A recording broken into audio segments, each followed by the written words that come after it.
Quack. Quack. Quack. Quack. Quack. 12 and... Ow! I am your host, Adam Jamal. And I'm Aaron Schroeder. That is right, and this is the Quack 12 Podcast, the most official, unofficial Oregon Ducks sporting podcast on the web. Footosphere. And Aaron, we got our little duck asses kicked. What do you think about that? Well, we made it one more round than we did last year. The ladder's only going up one step at a time. However, that being said, I think we all failed Dan Lanning this year. Whoa. You think Dan Lanning, we failed him? Interesting. Yeah. Interesting. Yeah. You know, I want to blame our coaches who are going to other schools. Maybe they were a little checked out at the wrong times. Mm-hmm. But then, you know, there's some of us that didn't believe completely and totally that we could go all the way, and I think that chips away at it too, the psyche of American football. It's true. It's true. We all failed Dan Lanning this year. I think he failed us because he got thoroughly outcoached this game, but you know what? It's all right. He got his little butt handed to him. And not only that, but to a guy, it was like... you know, I used to follow a TikTok account that was just called like standing bread. It's just a piece of bread on a sidewalk or a piece of bread on a counter. And it's fascinating to look at because look what he just did to us. But also when it's doing its thing, you're like, you are boring. Oh, dude. I mean, there's going to be a lot of praising Indiana. Sure. Because they truly fucking deserve it. Can I ask? Let's hear it. I have a theory, a conspiracy. Okay. And I just want to be talked off this ledge. Because like you said, going into this game, we were supposed to be the bad guys. Indiana is this like true rags to riches type story, right? There's the wow meteoric thing. The pluckiest team in the world, some would say. What I normally like about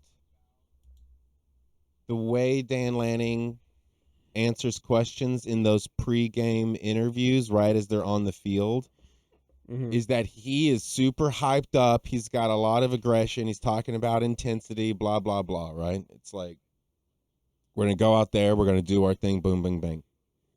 Absolutely. But in this game, he said, we're going to play loose and we're going to have fun.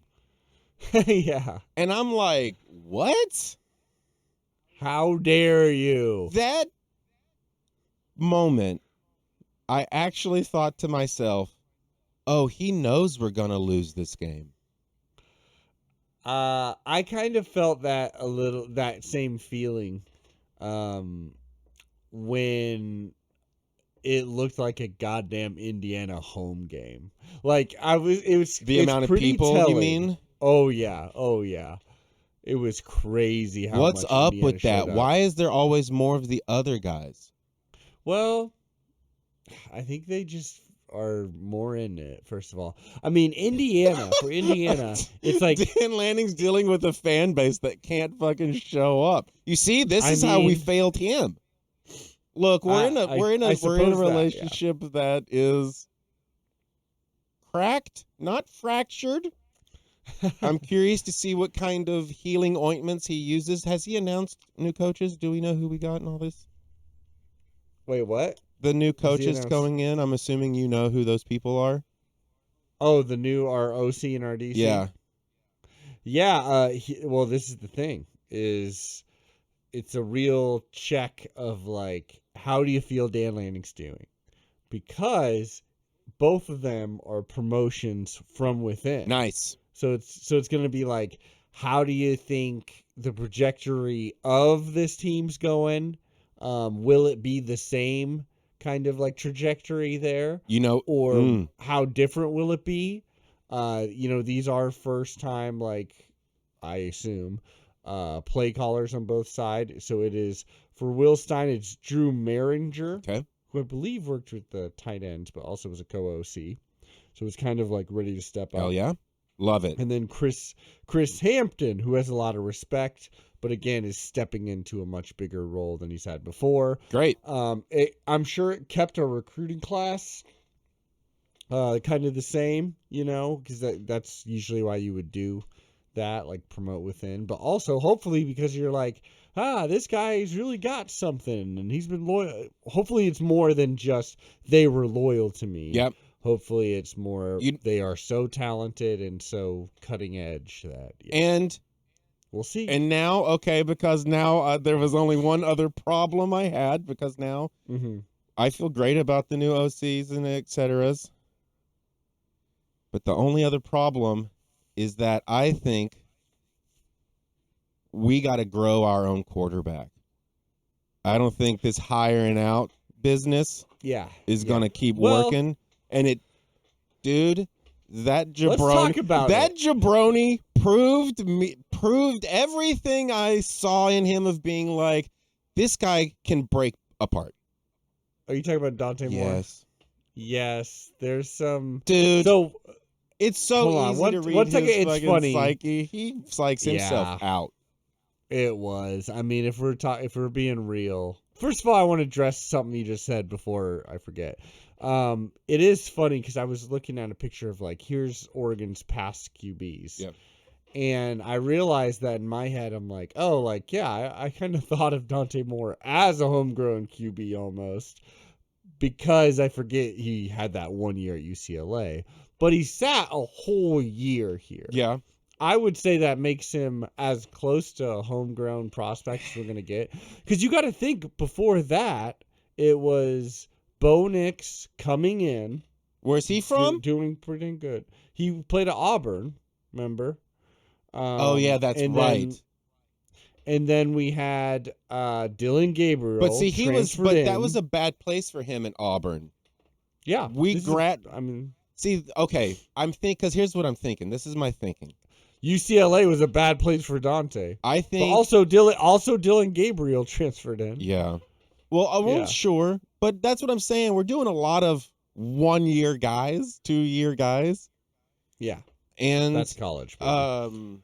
Maybe that's just the way you're supposed to play the game. I don't know, but I feel like always relying on those kids for quarterback was maybe a Will Stein choice, and I think Lanning wants to get kids in at freshman on the bench, watching for those 2 years, so that when they're junior, now their chances to be on. You know what I mean? I think he's trying to get that. You don't know about this big news that's been announced. Uh-oh. Might as well hop into it right now. Are you about to prove everything I'm thinking wrong? No. If anything, it's kind of proven what you were. It's certainly in line with what you're saying. Okay. Because I feel like I understand what Dan Lanning wants, and what he wants is commitment, which is 4 years, baby. No, I think he wants the best players in the most important roles, and that's I don't think he's being like, I guess we'll take Bo Nix if you think that's right, OC. I guess we'll take Dylan Gabriel if you want. Yeah. Well, I mean, at the moment, I think he wants. No, I'm sure he's just like, well, dude, 2 years is the equivalent of 4 years. Yeah. Like nowadays, right? That's what I kind of was wondering in the but. So, Nebraska, you probably don't remember this because we haven't really played Nebraska when this guy was on the team. I don't believe so.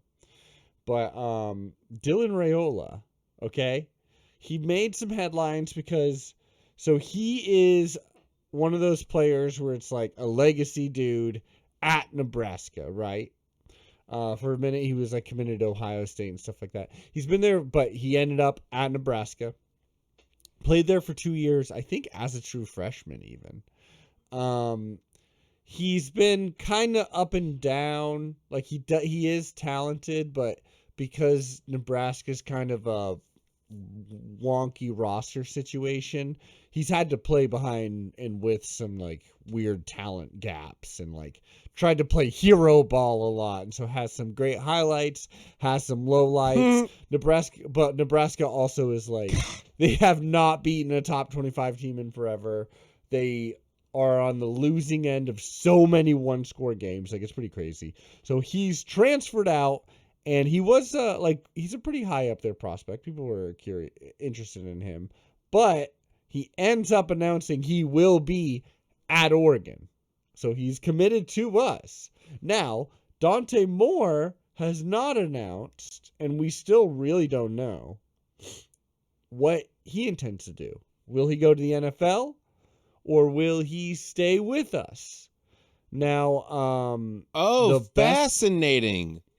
Because Dylan Raiola, I believe, I haven't actually seen this, but I've heard, Dylan Raiola would possibly be down with City, doing what Dante Moore did, like taking a seat for 1 year, just learning the process, learning the system. And Dante would quarterback again? Yeah, Dante would come back instead of going to the NFL. Because he can't. Let's be real. You can't go to the NFL after that game. Oh, you absolutely, dude.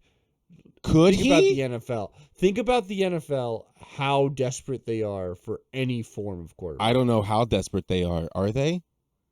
I thought everybody was stoked on this new class of kid. Can you imagine a year in the NFL where they're like, oh, we're just not going to take 4 quarterbacks in the first round because it's like, no, there's always going to be quarterbacks that are taken in the first round. He is like Mendoza is definitely going. He's a Heisman candidate. He's going to be the first. Okay. Probably, can I say something? His first overall pick, but hold on. Dante Moore is one of the top. I think he's like the second off the board is what they're saying. Like, for QBs. So he absolutely could get drafted, but this is also 2026 where it's like you could also get $6 million or whatever, I don't know, by playing at Oregon for another year. And as that first play of the game showed, like he could use it.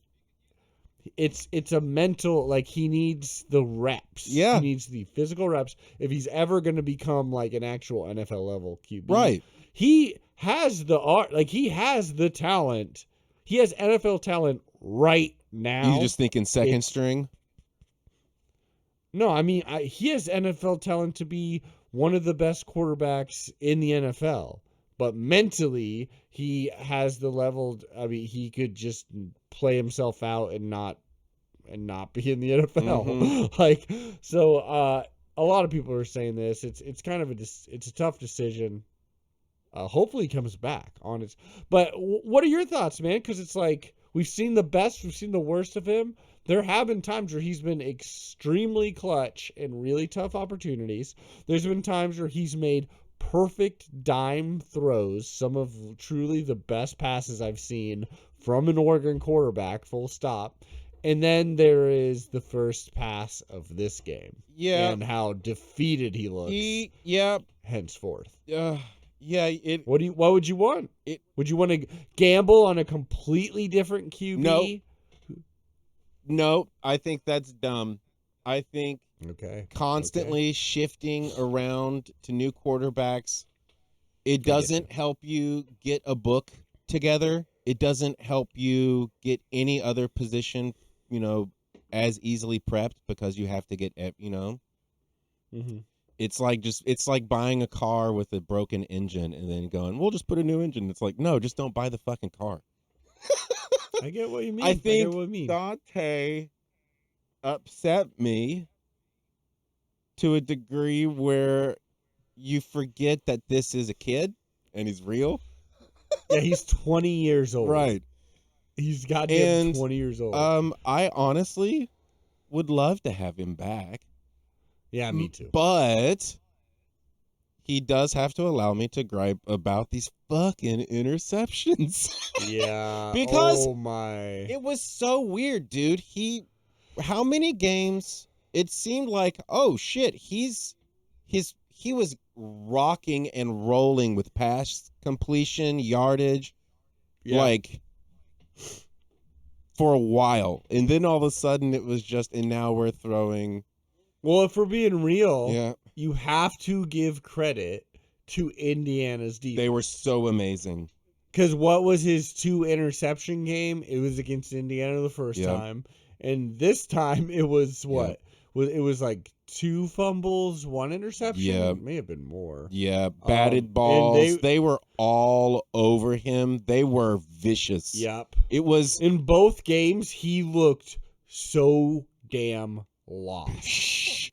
Well, just but also talk about yeah. There were moments where he had plenty of time to hang out back there and make correct throws, which we did do on that first drive.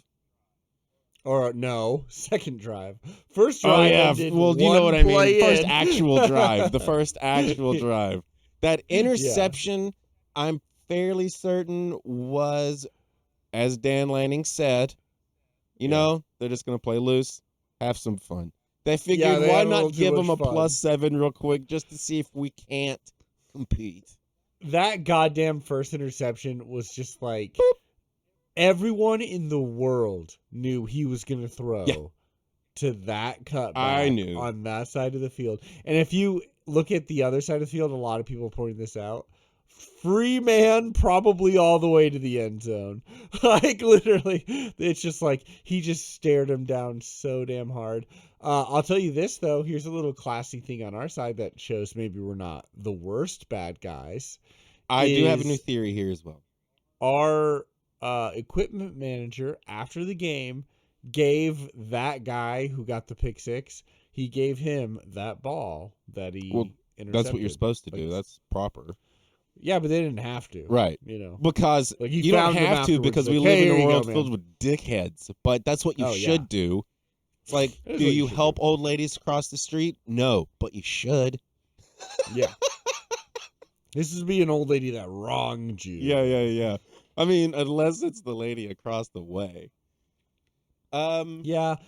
We got absolutely manhandled. Yeah, I'm trying to talk about all the stuff around it, but not it. Yeah.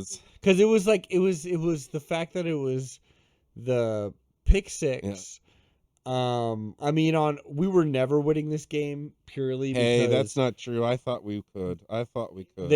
We could not cover the out route that they were just constantly throwing and had nonstop success. Mendoza was throwing a perfect ball. Okay. But also we were just not able to cover him. That first pick 6, and then we had... so we had that amazing drive, that one great actual drive from us. Beautiful. And then they go up 14-7. Then we're switching punts. At that point, it's 20-7 though. Yeah. So it's like, or 21-7. So it's absolutely a game. We can still do it. Ish. But then this was when God was like, no, I don't think you get it, Duck fans. Like, this ain't fucking happening. Do you remember that fumble that they had, the first one, where it comes out of Mendoza's hand, falls into a different one of their players' hands, pops up, then it falls out of his hands, falls back into Mendoza's hands, and then we get the tackle for a loss. But then they're able to punt. We're deep in our own end zone because Noah Whittington was basically too injured to play. Yeah. He did take some, played a little, but really was out clearly. I think you can blame a little bit of that first fumble because it's like, oh, it's a new running back in a position, he's played a lot, but he's still not the starter. And you can blame it on Moore probably a little too, but we fumble the ball, they score it, and at that point it's 28-7. Then it's garbage time. Yeah, we're cooked. Yeah, then it's has the second quarter even begun at this point? That was all so fast. No, because we ate up a good chunk of the quarter with... That was in the second That's quarter. Right. Because, we ate up a good chunk of the first quarter with that nice drive. Yeah, with the... We're going to talk about that drive hard because it was nice. I felt like we had hope. It was like, okay, 0-0. I was like, okay, we slipped up and you showed that you can take advantage of that. Congratulations. But look at how we And then can manage the clock and score. And then it was and then we slipped up 10 more times, and they never slipped up from then on. Now, because there was another fumble that just landed in one of their hands too, Yep. and it was just like, well, sometimes you just the ball just rolls the right way. Dear Lord. Here's what I want to say why I don't like this team. The Oregon Ducks as a whole, or this specific No, the Oregon other Ducks team. Oh, Indiana. Yeah. Okay. That's all right. Okay. Their team and destiny. This is, I don't want anybody to actually get mad at me for saying this because we are just having fun here. Who cares? But Mendoza, great quarterback. Yeah. But even better guy. Probably a mega douchebag. Because this guy he seems like a really is nice like guy, updating actually. his LinkedIn with his accolades and is proud of his I get it. Good job. You went to college and you graduated in business school. And he got the Heisman Trophy. Yeah, and he puts it on his LinkedIn, and it just reeks of that dude who works in middle management and is 50-something, and you're the young person who has to work underneath them, and all they want to talk to you about is that one college run they had where they got the Heisman and, world was great. Just that, Yeah. They have what's the dude in Uncle Rico? They have strong Uncle Rico vibes. Wow, look at you. This dude, a lot of people are a douchebag, man. LinkedIn? No. What he really is, that was so specific. What he really is, because a lot of college football fans feel the way you do. And they typically feel this way once this guy trashes and trounces their team. Yeah. It's like, God, dude can play football.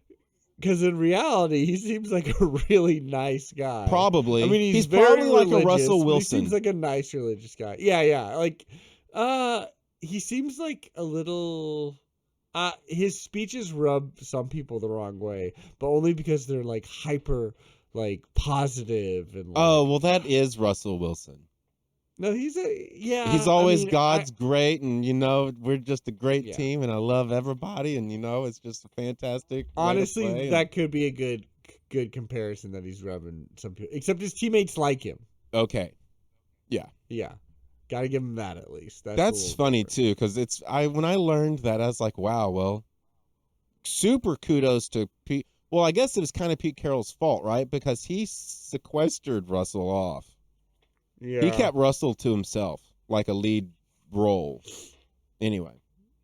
He used him perfectly. But yes, sir. Except for throwing that one pass. And then he was like, I know what I'll do. I'll go coach the Raiders. The Raiders and get a paycheck. Yeah. And some more insurance. And hang out and smoke doobies with Marshawn. That's what I want to do. Anyway. Indiana is the team of destiny. Yeah. They have 0 5 stars. They barely have any 4 stars.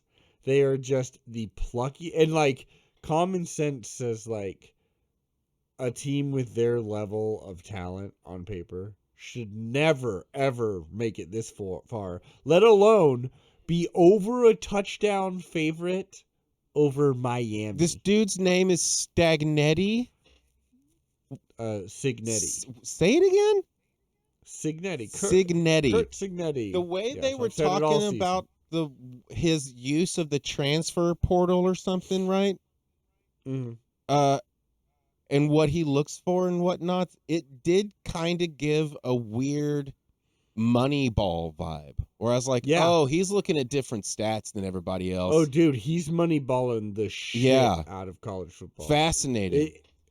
And also, especially if and when, is what it feels like, Indiana wins the national championship, it will absolutely be circled as one of those moments where you're like, well, this is one of, like, NIL craziness and, like, all these, players transferring all the time.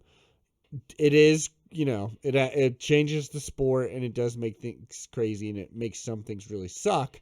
But one of the good things is, and this will be the ultimate signifier of this, is that it makes teams, specifically the team that until this season was the most losingest team in college football history. It takes that team and in 2 years makes them a national champion. Right. And that is something that like never has ever happened in the history of college football. Is that like it's that much of a level playing field? Didn't they say something about him coming from that James Madison school and kind of doing the same thing there? Yeah, he did the exact same thing there. And then like he went there, helped change the culture there. A lot of his best players went from there, and he took them to Indiana. So they were very hyper loyal to him as well, as opposed to us who were begging third string running backs to like, please play in the semifinals of the college football playoffs, because so many of them were in the fucking transfer portal. But so he has very hyper loyal players, and he's just a goddamn amazing coach. He's also been coaching for so long. That's what. How many books does he have out already? Because he's got stories. Oh yeah, this guy's good, man. Definitely best coach. That's a big old yawn. Best coach of the year. Yeah, easily. He's a veteran college, or did he do pro ball? It's always been college. He was on Nick Saban's staff for a while. Oh, just like Dan Lanning. Just like all the best coaches in college football right now, at one point they were on Nick Saban's staff, including Mario Cristobal, who they will play in the national championship. And you know what? Indiana? What?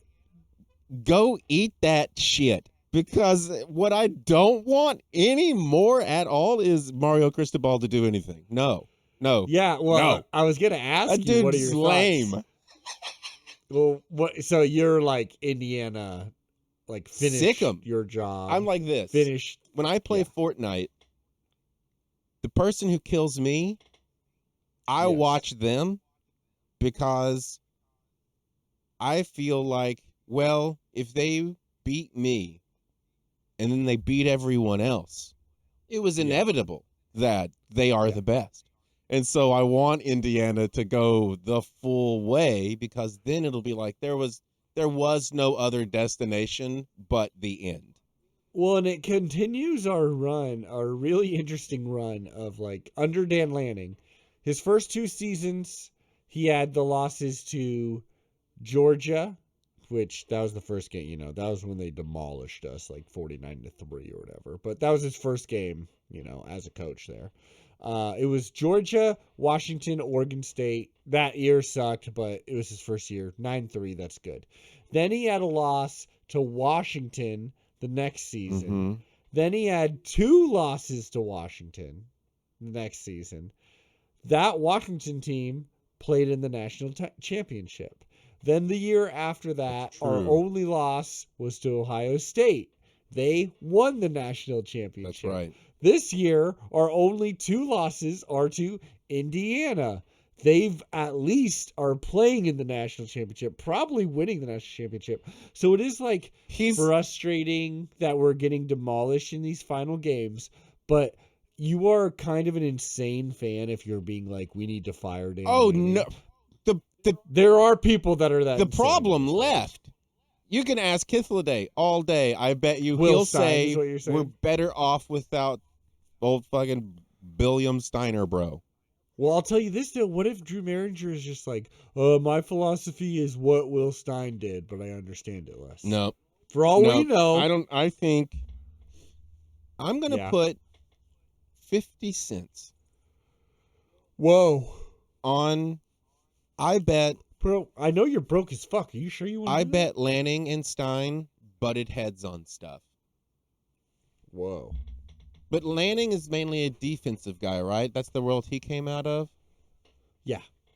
So, yeah. I think it's nothing but up. I think We're hiring from within, which is genius, and that's what you should always do. Well, I do like this because I like the semblance of loyalty. And then not only that, but if things do go really shitty, if like our offense or our defense just fall off a cliff, you do have like, okay, look, this guy was super loyal to me. They're really good to have on the staff in general. Both our OC and our DC got promoted, or got head coaching jobs. I promoted from within, showing good faith. Maybe it'll work out well. If it works out well, it was a perfect situation. If it's absolutely terrible, like worst case scenario, then you have a scapegoat. You're like, our defense sucked. I gave you a shot. It cost us only one season. You're fired. We go out and we buy the best DC. The way I looks at it is, okay, you've been in the system, so you know exactly how it works. And so if we wanted to, we could play the exact same game. But now, because we have a new brain on it who's just been sitting in it, maybe we have opportunity. So that's like baseline worst case scenario. Yeah. Is we're just going to play the exact same style game, which we've learned is a playoff ready team, but maybe not the dance. But maybe we'll have a cat that'll show up and be like, well, because he's been sitting there, he's like, well, I've always thought the biggest weakness was XYZ. But William Steiner, bro, we throw too many screens. I'm ready to throw some deep bombs. I keep seeing these spots where we've had open guys. We need to train our quarterbacks to look super zabab. I don't know. The idea. I know football lingo. I get it, man. Yeah. I'm nothing but positive. That was such a brutally.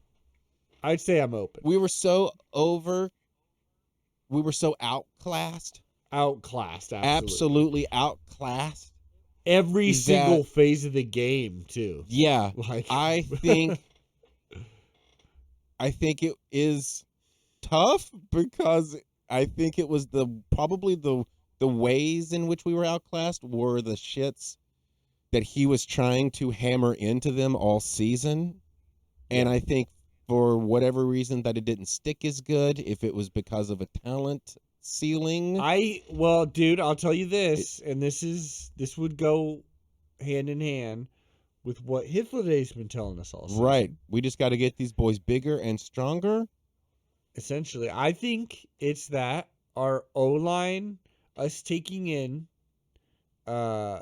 transfers into the O-line. Yeah, we can't do that. This is where we got to grow for seed.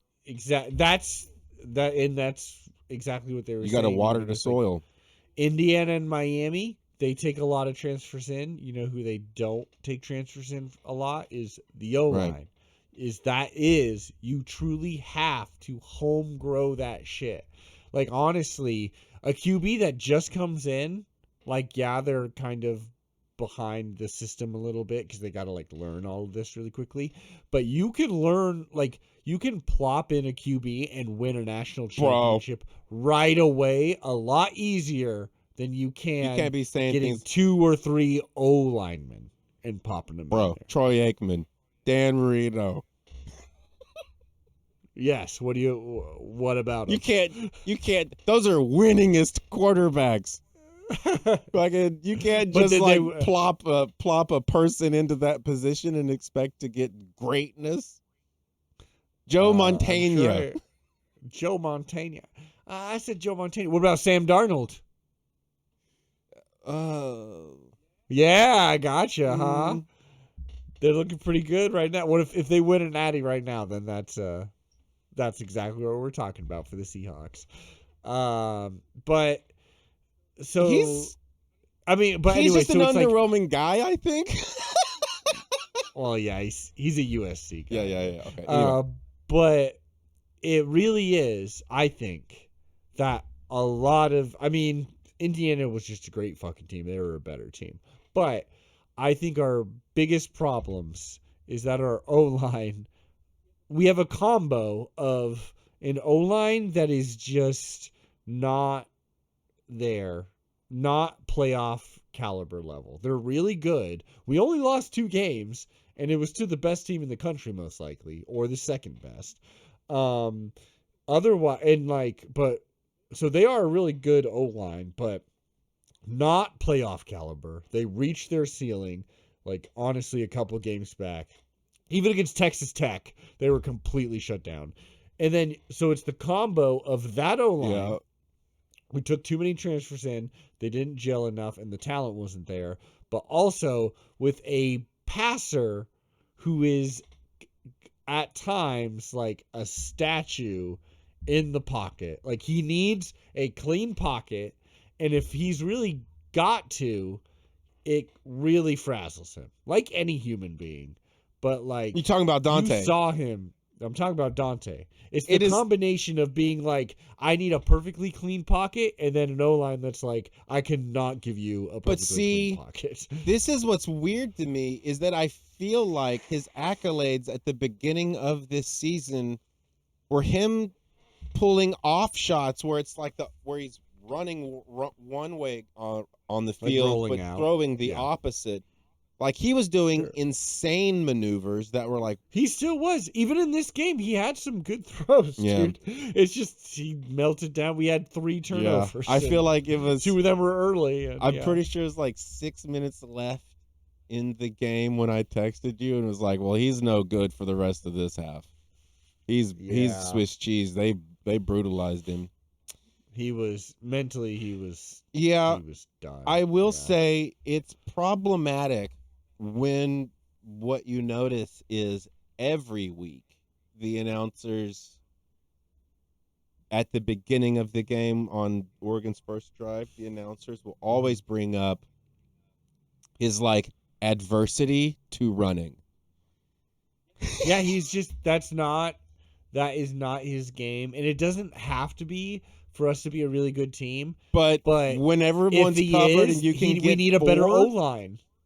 Yeah, we need a goddamn better O-line if we're going to be playing like that. Sure. And we should have a better O-line next season. We should have. Yeah. So when does all of that stuff become relevant or prevalent to us? You mean what the season looks like? Yeah, what do we get to know who's like? So what's happening now? How about I tell you right now, because that was the plan, baby. Oh. Well, I mean, let's wrap up. Do you have anything to say about this? Let's wrap up this game.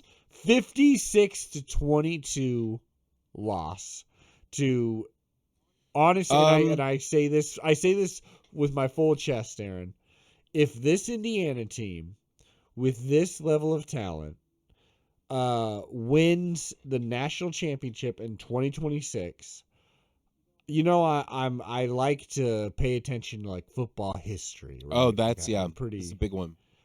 I would easily put this in top 5 college football team of all time, purely because what they're doing with this level of talent versus where the levels of talent have gotten in the sport is truly remarkable and amazing. You just got to give it to them. And you got to play cool. The kids' strength.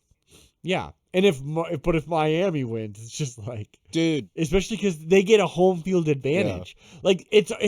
It's such a good story for Indiana being the good guys. It's annoying, but they clearly are the good guys because their final game is okay, you've beaten absolutely everybody. You've beaten Alabama, Oregon twice, Ohio State, and to wrap it up, Miami in Miami.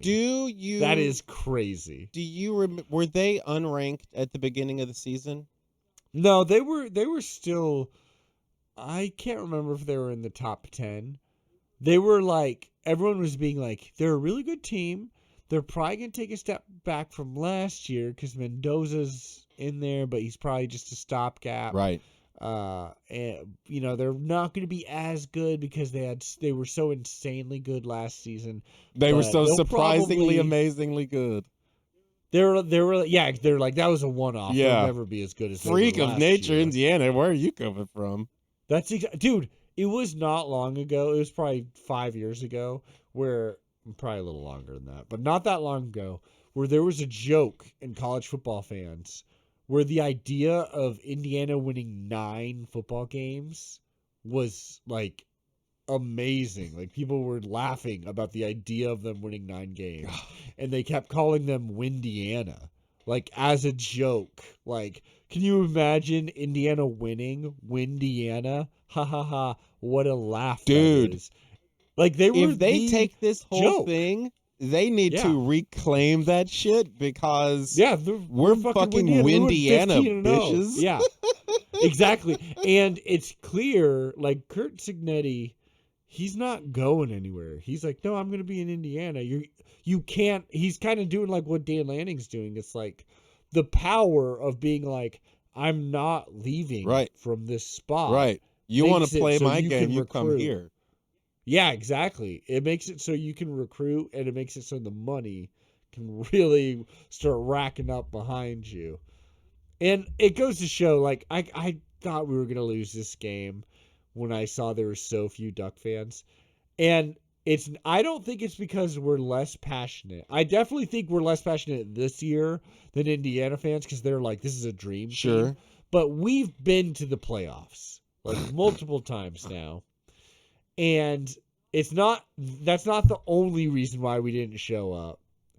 And the fact that it was in fucking Atlanta and it's so far away. But the real reason, I think, is because true diehard Duck fans were like, this is not a national championship winning team. I just don't think they had the faith that this was the year we were actually going to do it. Because they've watched this team all year. And it's just like, yeah. Even if they somehow beat Indiana, I would have been like, we're not beating Miami. But how are you going to keep kids enthused if all the adults aren't buying tickets? I mean, we should be a little ashamed by that. How are we going to turn on the youths to also, they're going to look at us and go, Duck fans kind of suck. They're old, bitter people who don't go to the games. Well, also, they're just broke motherfuckers because those weren't cheap tickets. No, not at all. The Natty's going for like $4,000. That's ridiculous, dude. Yeah. Because they were saying it's the combo of Miami fans, which they have a smaller alumni, but it is like they used to be a powerhouse. Yeah, I remember that. Yeah, they were absolutely amazing. And it's taking place in Miami, so it's like you're never going to have that opportunity again if you're a Miami fan. Yeah, also, I mean, it's a home Indiana game. Fans, you can still go to work on Monday. Yeah, and then also Indiana fans are being like, I can't, this is like Cinderella ball. Like, this is fucking insane. We have to go. This is historic. This is amazing. So, I don't know. It's kind of nice that we're just a footnote in Indiana's story, like our collapse. We had a great season. We should still be proud of our season. Yeah, but their story for this season we're just will a go. footnote. And then there was Oregon. We beat them twice. I don't know really what was going on with them. We didn't even get beat the worst. Like 56-22 is bad, but Alabama scored 3 points on them. Yeah, I'll say this. Alabama. Let's hear it. As for my thoughts for the game, lesson learned. I hope what Papa Bear's preaching in the fucking locker room sinks in officially. Yeah. That we're here to win. And that's not what we did.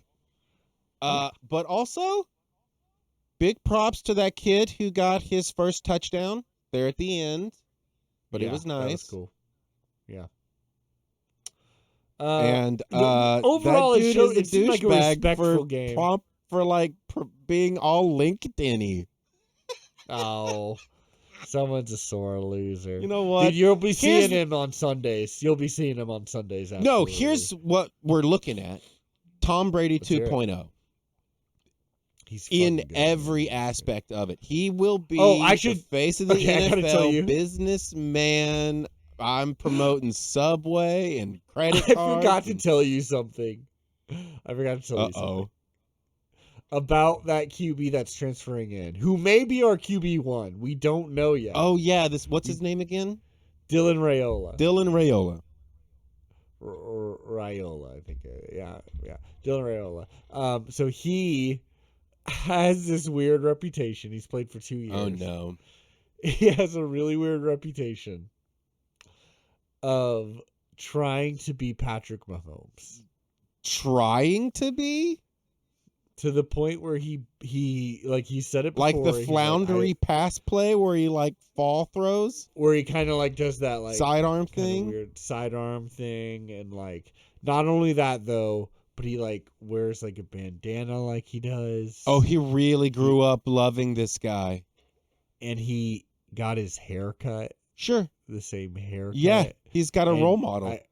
The same like number. Like he is like, yeah, he's the biggest fanboy of Patrick Mahomes in the world, to the point where it was a funny joke because when we beat the shit out of Texas Tech, that's what makes this better too, I feel, is like, you know what, we got 2 playoff wins. Last year, just like first playoff game getting the absolute shit kicked out of you, and like that's your playoff, that kind of sucked. At least we got to beat up James Madison and Texas Tech. That washed down a little bit, you know.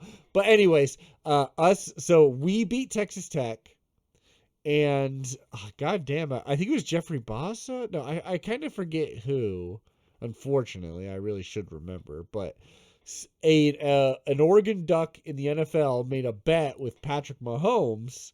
Whoever won, Oregon, Texas Tech, you have to wear the jersey of the opposing team in the next press conference. So there's a picture of Patrick Mahomes wearing a Ducks jersey, and people were joking that Dylan Raiola saw him do that and was like, "Oh, I'm going to Oregon," because he's that much of a fanboy. That's probably not true, obviously, but like, look, I don't know. I mean, here's what I know. It's a funny meme, but like, also Bo Nix, if you remember, it was a meme, and like, I was not happy that Bo Nix was coming to Oregon because we all thought of him as like, oh, the kid who sucks at Auburn, like, right? But see, that was false claims because they weren't using him appropriately. Exactly, and so what we're, by the way, my lava lamp's going off. All right, that's the end of the show, everybody. We're not far off from being the end of the show. I said once the lava starts to flow, then I gotta go because I got some waffles in the works. Ooh. And do you know why? Because it's a special day. Is today your birthday? Yeah, today's my fucking birthday, and we go all the way through this fucking episode. You didn't say anything. Is it really your birthday? It's my goddamn birthday. Dude, happy birthday! Goddamn years old. I didn't know you were a January baby. I'm a Capricorn, bitch. Well, I'm an Aquarius. I'm at the end of the month. Aquarius. So you're getting waffles for your birthday? That's right. Oh, and you're feeling a little under the weather on your birthday. It's true. It's true. But anyways, the Dylan Raiola thing is, Bo Nix used to be a joke, literally a very widespread joke in college football community that Dylan Raiola would be nominated for a Heisman. I mean, sorry, that Bo Nix would be nominated for Heisman. And guess what? He was. Right. And he honestly had 2 seasons that were knocking on the door of Heisman quality, you know? So, like, I'm trusting Dan Lanning and his OC and DC hires because he has a great track record.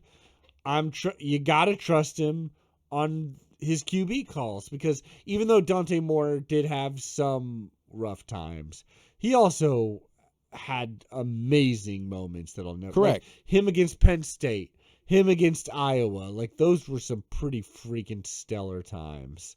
And there were some individual moments that were very good too. I'll just really quickly kind of shout out what's going on with the portal. Mm-hmm. Let me just tell you this. Yes. Let's hear it. You know, this kid, the way you've described him, Raiola the Crayola. Yeah. It could be a great thing. Patrick Mahomes is pretty fucking good. Because he, like, colors it in, you know? Okay. What you're giving me is strong, like, brony vibes. He is a brony. Which I think is great. You know, let the freak... where else but Eugene, Oregon can you let your freak flag fly, you know? Like, come on. Bring it on. It is a great thing to be known as in college football in the year of our Lord 2026, where, transfers are constantly happening. It's a great thing to be known as, hey, are you a good QB who's been absolutely like demoralized by playing high pressure college football because you're playing on, let's be honest, a shitty team? Why don't you come play for us where we spend so much money on everything else that you'll finally have the tools to be something good? And so far, it has not bitten us in the butt under Dan Lanning. That's right. It has bitten us in the butt in the past, though. Like our worst season in modern Oregon history was 2016 with Dakota Prukop coming over, and he just didn't have it, and the rest of the team had deteriorated to the point where, and we go 4-8. Like, yuck! Way before my time. Yeah, it was before. I believe that was the year before your time. That was the year before Willie Taggart. Whoa! I know, when you were a little baby duck. Yeah. Let me shout out what we're looking at right now. All right. Basically, good news is our D-line, which was definitely a strength of the team, like has been good all year round. Really proud of them. All the big hitters like Tuioti, Mario Washington, Bear Alexander, others, all as the big well boys. too, even. And the rest, no, I'm bad. Mateo Young Young Concrete, all them, they're all returning. Great. And that is freaking huge. They're not, because they could go to the NFL, they could make money, but instead they're coming back. So that's to make money, great, and to make a lot of money, and to win something special. Exactly. And that is only really good news. Like, we could have one of the best defensive lines in the country next year. Bad news is a lot of the depth in that spot. Sure. Such as like Terrence Green, other players that have even played some time and we're going to really get a lot more time. They have left because it's like, they need to go make money and earn playing time somewhere else. It makes sense. Like, we're about to be in the grit and grind of only having maybe 1-2 guys back up. Yeah. But, we're getting the portal's still open. We're recruiting other people. Yeah, we got young talent. Yeah. You can't go into a room with Dan Toby Lanning and not, fall in love. Exactly. And even some of our best young prospects, they are still staying. So yeah, I'm not too worried about the transfers out so far, honestly. We'll probably have a couple shockers, like Cooper Perry. Cooper Perry is like a wide receiver. It's like, well, he was a really good wide receiver, really high ranked, but it's like, well, we got a bunch of other talented receivers staying, so of course he's got to go. And our biggest hit so far, where people have been like, oh, there's Lanning again, like really throwing down that cash and getting some of the best prospects. We're trying to get an O-lineman from Colorado named Jordan Seaton, trying to get him because everyone's ditching Coach Prime because it's kind of a sinking ship over at Colorado. Dang, dude. In our big win, I think he really thought he could win. Yeah. Or he didn't. I don't know. Our big win is safety Coy Parrish from Minnesota. Everyone wanted him. Good to see. But otherwise, we're staying in a good spot. No big red flags yet. People running out of the building yet. Yeah. We'll get a shock. We'll get a shock. And I mean, Dylan Raiola coming over is a pretty interesting one. I mean, a young Patrick Mahomes could be good for us. He's a Mahomie. He's a Mahomie. He's got that dog. Yeah. Like the worst of the difference in my opinion is looking at, I think Dante Moore is physically more talented than this guy. But the worst of Dante Moore is him just getting frozen and scared in the moment being. That's not what Mahomie does. Yeah. This guy, the worst of this guy is being like, shit, the game's on my back. like I gotta do something. I'm gonna escape, and I'm gonna like, fucking do this deep Yeah. bomb, and he just absolutely blows it. And it's a terrible. His problem is play. he can't stop playing like Eye of the Tiger in his head while he's playing. Exactly. He had to play hero ball every day Yeah. of his life at Nebraska, but it means that he has a lot of experience playing hero ball. Maybe not. Yeah, maybe having more successfully. time, in the pocket will be nice. The other fun fact I should say is the Let's hear it. reason why I'm also down with all of this and why I'm not gonna make fun of anybody for idolizing somebody else. That's that's a culture we've created. Yeah, it's true. But Mahomes graduated from White House High School, which is where I went to the 7th grade. Well, there you go. And then I graduated from Tyler, and Tyler and White House were arch enemy towns. We should also say Raiola he's from Hawaii, which, hey, Mariota, Dylan Gabriel, we have a good track record there. See, it's probably why he's so good at the scramble and all of that, even though he might blow passes or something. We don't know. I'd say he had to scramble a lot. He wasn't necessarily great at scrambling. I'll tell you this, training in sand, hell of a great way to get good at scrambling. There you go. Speaking of scrambling, let's wrap this bad boy up, Aaron. Aaron, this was the final game of the season. It ended in disaster, quite frankly. But overall, the season has been a wonderful It certainly success. was. Great. We nearly won it all. It was nearly the final season of Quack 12. I was about to bring up how you felt about being forced to come back. It is my curse. It is also my blessing. I do love this show. I am fully committed to the bit that when we win the Natty, it is done. It is dead. It is in the I dirt. think that's great. I'm putting for 2 in its head. Yeah, but I don't. I've been on this earth for 36 goddamn years, Aaron. And I genuinely believe it'll be another 36 goddamn years before we win one. If we win one. We will. I don't even know if we will. Even when I'm don't worry, 72. we're going to have 3. We're going to win 3. It's got to happen. By the time I'm 72? Huh? By the time I'm 72? By the time you're 42. Whoa. Yeah. Damn. So in the next 6 years, we'll have 3 natties?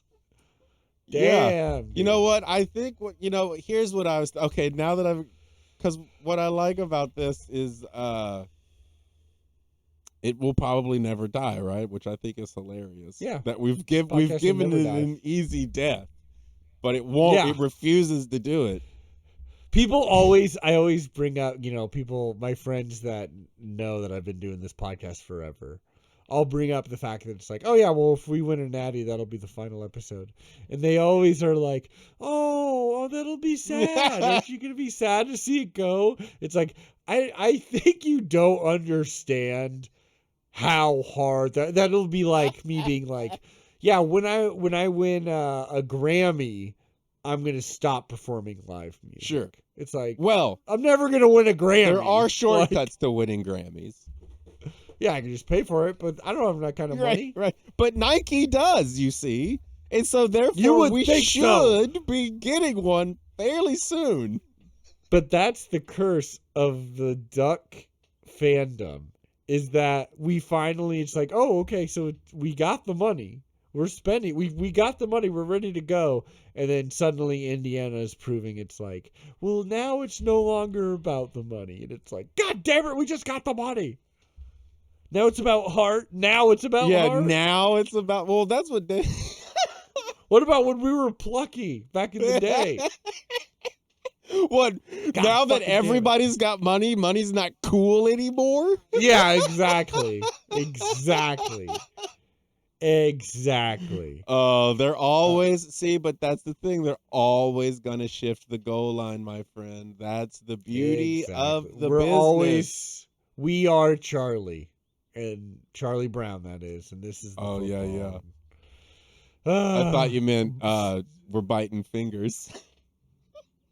Oh, I'm glad you went there and not a different Charlie that I was thinking about earlier. I don't know any other Charlies besides. We don't gotta bring him up. He's a Duck fan too. He was a Duck fan, I should say. No Oh. but Aaron, this is the final game of the season. Yep. Oh, right. However, no, so this is what I was going to say. Yeah. In show-related news, and talking about the season wrap-up, being cursed to come back. Yes, forever. We spoke about the beginning of this whole ride. I didn't watch games at all, and you would have to describe them to me. Blindly. It was a different time. Different era. I'm thinking maybe as I slowly progress into this becoming an actual part of my daily life. Yeah. Which is funny to think that I'm like, oh shit, I just watch college football now. You're just a college football fan. I watch one team though. But only team that matters. And I was like, maybe next season I could lift some weight and like learn some shit about some teams. Damn. Dude, if you eat college football is the sport to eat it whole hog, if you will. Like, the beautiful thing about college football is there's 130 plus goddamn fucking teams. Right. So there's some chaos going around. I mean, we covered the greatest conference in the world, the Pac-12. Right. So that actually helps. I was thinking next season I could do thought a you little were gonna background say- research on teams we actually play though too. Oh. Yeah, sure. You look at our schedule to let us know. Aaron, I was thinking you were gonna say we reverse it. I don't watch the game. Could you imagine? And you recap. No, that would drive me insane. Okay, wait a to second. hear you recap. To hear you just recap them, I'd be pissed. I do need to get. It's funny, but I do need clarification from you now, though, Let's and hear that it. is this: did you actually turn the game off when you texted that you were going to? Nope. I watched every Okay. minute. I eventually had it on. So mute did I. 'cause was just I didn't like, mute it. can't I had do it. It was down a little bit, but it was Yeah. on and watching and like wow. No, I watched every goddamn snap. You have to. That's the committed player and fan. You gotta. You don't just- you leave never the know. stadium when your team is losing. Exactly. I'm a Duck fan. Win or lose, go Ducks. So this again, last game of the episode, last game of the season, but not last episode of the Quack 12 season, because we will be returning next week for a time-honored tradition. Listeners, viewers, I think you'll like it. We will be giving Aaron a quiz. We're giving him 1 week of prep time. Whoa. It'll be a quiz. Yeah, usually it's a pop quiz, but this is going to be an end of the year exam. What do I need to know? Where, you need to know Ducks, baby. We're going to be reviewing this year.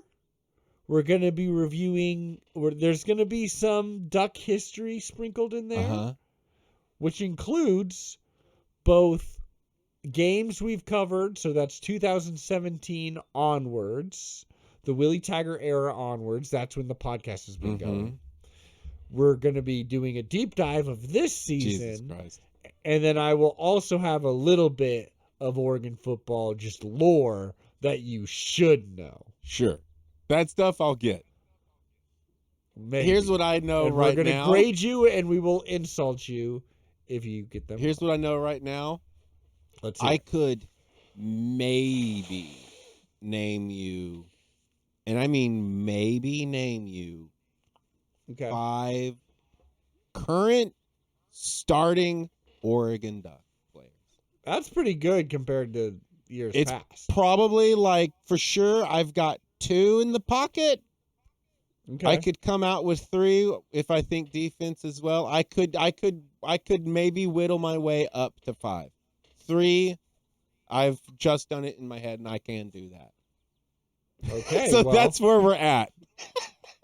Well, luckily you have 1 week to learn everything. Otherwise, you will be made to look a fool on the Quack 12 once again. Oh boy.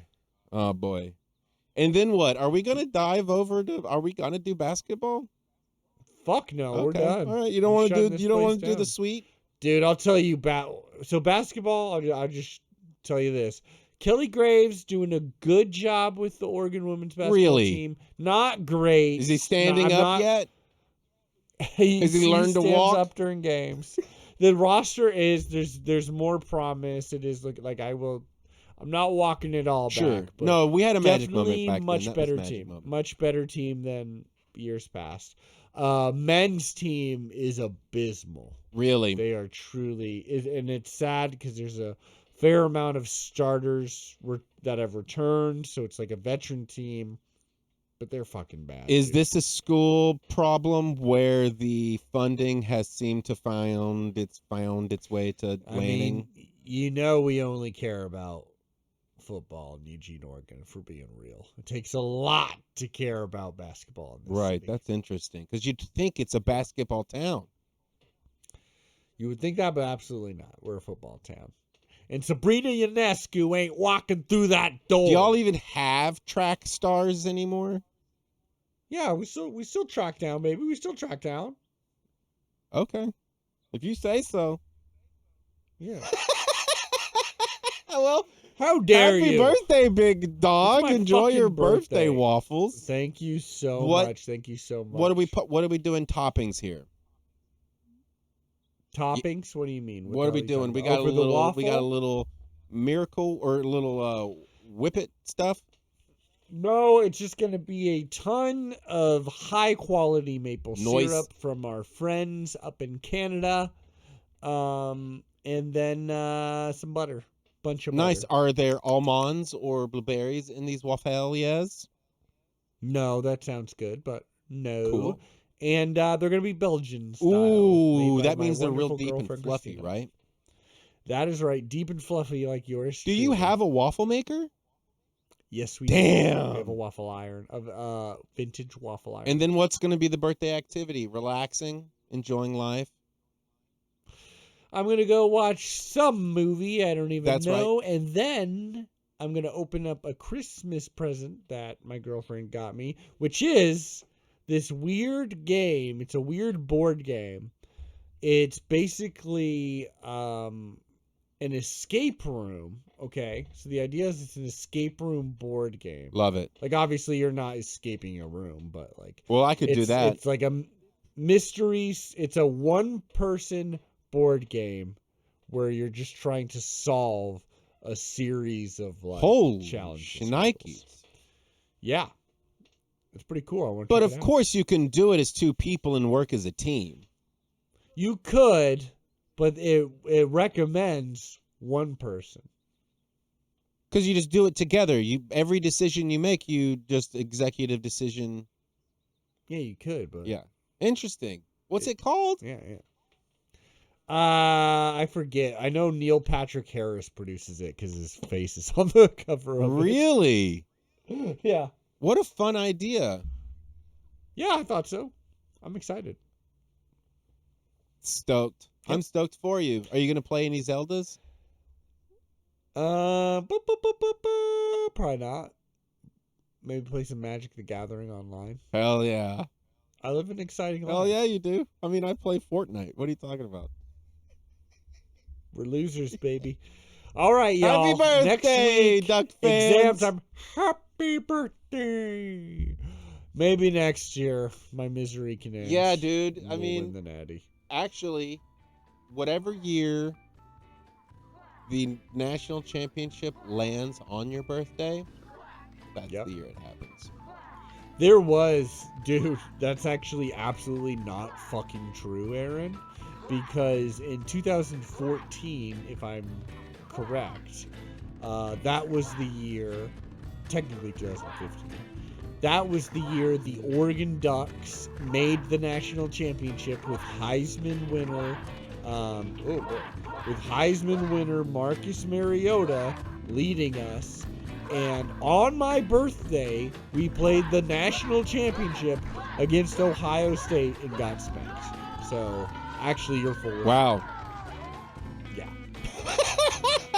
And this is why you're so bitter. Now I understand. They fucked me on my birthday. Well, I'll see you next week. Hell yeah, brother. Quack, quack. Bye. Bye.